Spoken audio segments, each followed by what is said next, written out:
KP's Kingdom, Cooking with KP, and today it's a episode of Cooking with KP and Cooking with MS, Multiple Sclerosis, and wow, things really go wrong on this one, alright, but it works out in the end. Let's get on with it. Alright, so here I've got some canned pumpkin. I'm just going to cut that up into some nice little slices like that, and we've made a couple of recipes with this pumpkin before. You buy a whole pumpkin, you buy it at the right price, you can make up some incredible recipes, and I'm going to be showing you those on this. We've removed the pith, seeds, everything else, a little bit of salt straight over the top. My oven is sitting at 180 degrees. Okay, give those a little bit of a salt over like that, not too much, not too little. Use the Goldilocks principle. And we've also added a little bit of oil. 1 hour later, 180 degrees, there's our roast pumpkin. I'm going to put that aside and we'll get back to that a little bit later. 300 grams of Tipo 00 flour. It's a pasta type flour, and we're going to sieve that. Definitely please sieve your flour when you're making up something as delicate as this. I'm just going to sieve that through with 1 teaspoon of salt. Okay, all done. We're going to put that into our mixer bowl. 3 eggs, 300 grams of flour that can go in, and we're just simply going to mix that through really simply, just like that. And if you don't have one of these, you can actually do it by hand. There are other videos on YouTube that can show you how to do it by hand. There is our dough. We're going to cover that with a little bit of cling film like that, and I'm going to leave that for anywhere between 30 minutes to 1 hour. In the meantime, I'm going to mash up that beautiful pumpkin that we just roasted up like that. Right, give that a bit of a smashing through.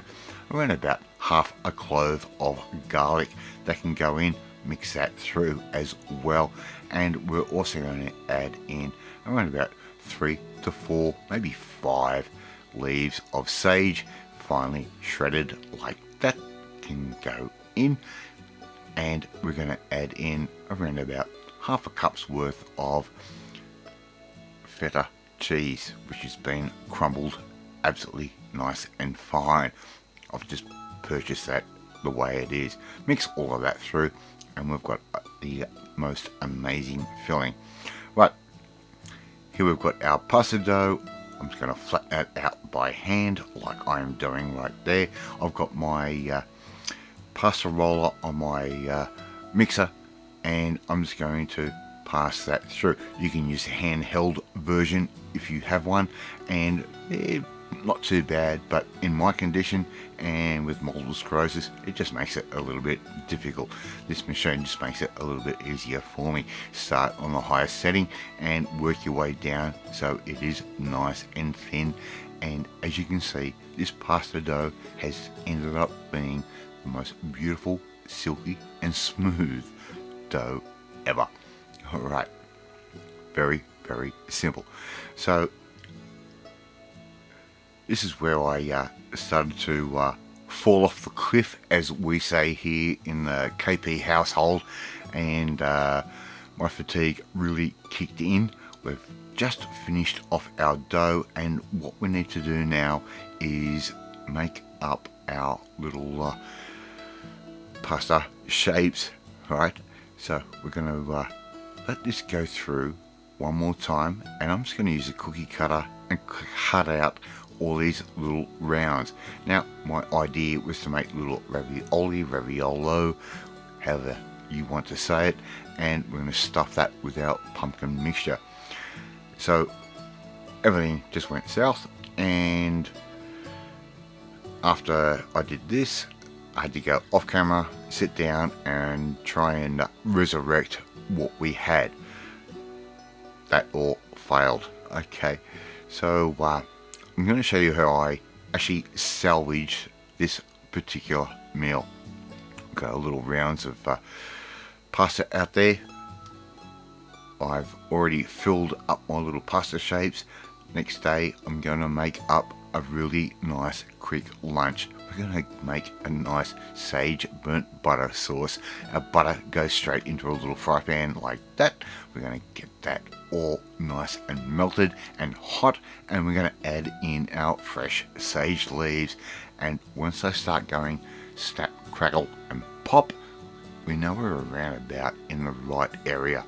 Okay, we don't really need the salt. The Fetta is going to add our salt factor to that, but let's get some hot water happening, and we're going to put our little messed up ravioli, a little stuffed pasta shapes straight into the water. Once they start floating, they're done.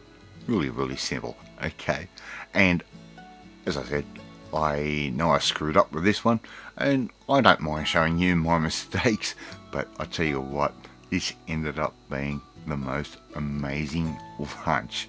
Alright, just going to take those little bits of raviolo, however you want to say it, depending on your take. Our little burnt butter sauce goes straight over the top, just like that. Oh, I'll tell you what, this was amazing. And all I'm going to simply do now is put a little bit of Parmesan cheese straight over the top.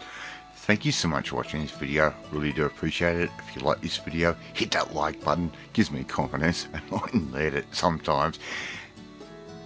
Share this video with all your friends on all platforms of social media. We're trying to get the name of KP's Kingdom out there. Hit that notifications bell. You'll be notified every time a new video goes up. Hey, leave a comment. I really love reading, and I really love responding to them. In the meantime, if you want to learn or see how someone like me with MS cooks and somehow gets away with it, well, you need to come and join the family, my family. Hit that subscribe button and you'll never miss another one of my videos again. I will catch you next time. Bye!